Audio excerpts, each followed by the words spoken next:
Nah, sekarang saya berada di kantor Krakatau International Port. Lokasinya di Cilegon ya. Sini merupakan kawasan pelabuhan di mana kita tahu bahwa di pelabuhan, khususnya di sini yang disebut sebagai pelabuhan curah. Artinya semua komoditasnya relatif tercurah ya. Jadi kapal-kapal yang datang pun adalah kapal-kapal jenis bulk carrier atau curah ya. Bahkan ada juga bisa curah cair atau curah padat ya di sini. Jadi bukan kapal kontainer, tidak ada kontainer di sini. Nah, muatan-muatan ini dari kapal curah ini ada yang kapalnya dilengkapi crane, ada kapalnya yang tidak dilengkapi crane. Nah, di sini disediakan nanti ada crane ya. Menurut perhitungan ada 11 crane, giant crane yang tersedia di sini yang selalu sedia untuk membongkar muatan, bisa biji besi, ya, logam, bisa juga biji-bijian bahan pangan ya, ada jagung, ada kacang hijau, kacang kedelai dan lain sebagainya, termasuk juga gandum ya. Juga bisa juga misalnya muatan batu bara, ya, dibongkar di sini. Bongkar tidak hanya sekedar memakai peralatan crane, dibongkar dari kapal masuk ke dalam bisa conveyor sistem, masuk ke gudang secara terintegrasi, bisa juga ke truk. Nah, bicara mengenai truk, kapal itu kan puluhan ribu deadweight ton. Satu truk itu hanya sekitar puluhan ton kapasitasnya. Jadi begitu banyak truk. Ada mungkin ribuan ya, mungkin belasan ribu truk lalu lalang mengangkut ke berbagai gudang milik klien. Nah, ini semua diatur sistemnya. Supaya apa? Pertama, supaya safety ya. Barang berat yang diangkat oleh crane itu harus diperlakukan sesuai dengan operation procedure biar safety. Kedua, biar tidak terjadi kongesti. Ya, truk-truk tadi juga harus diatur jadwal-jadwalnya secara sistem digitalisasi. Ketiga, biar produktif. Kapal itu mahal biaya sewanya. Kalau dia sandar 5 hari mesti selesai membongkar muatan atau memuatnya lagi dan kemudian kapal pergi. Tidak boleh ada delay, ya, tidak boleh ada crane rusak, truknya nyangkut, macet dan lain sebagainya. Dan yang paling penting juga satu hal bahwa harus aman. Jangan sampai ada penyelundup, ya, pemalsu dokumen, atau pencurian bahkan ya, karena ada pergudangan dan lain sebagainya. Nah, ini semua harus dilaksanakan oleh yang disebut pengelola pelabuhan ya. Itulah bisnisnya. Produktif, aman, safety, dan on schedule. Disinilah seninya dalam menjalankan bisnis pelabuhan atau yang kita sebut sebagai how to run the port. Simple? Tidak. Ada banyak pihak yang terlibat, ada banyak hal pengetahuan knowledge yang perlu diterapkan.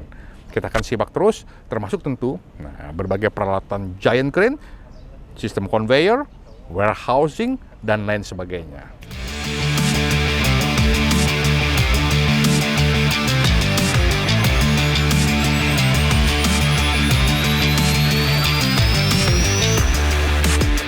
Operasional pelabuhan berlangsung non-stop dalam 24 jam per harinya.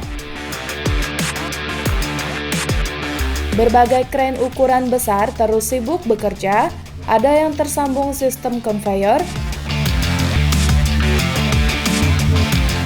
ada juga memakai truk ukuran besar yang lalu lalang mengangkut muatan keluar dan masuk pelabuhan.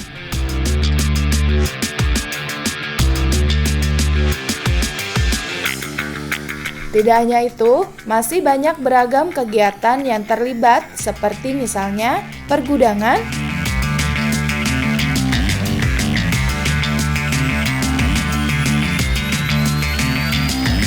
perawatan berbagai peralatan kerja, juga dukungan teknologi IT dan digitalisasi.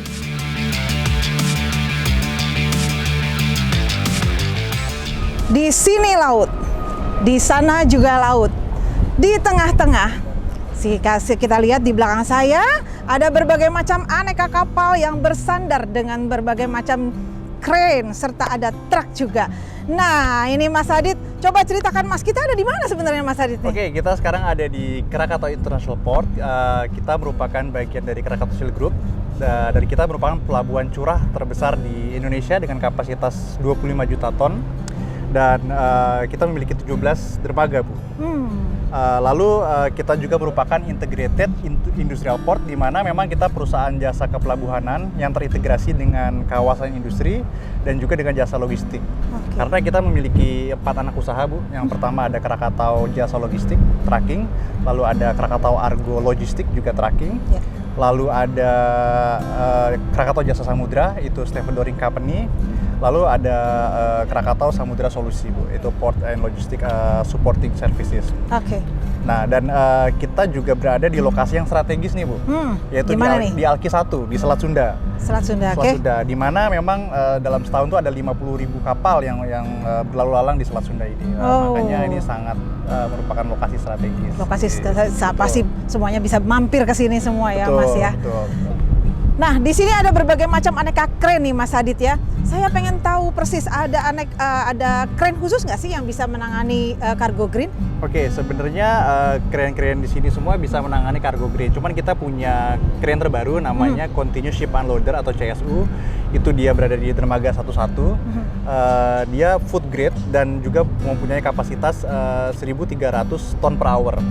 Dan itu tersambung langsung melalui konveyor ke gudang IWH yang itu integrated warehouse dengan kapasitas 200.000 metric ton.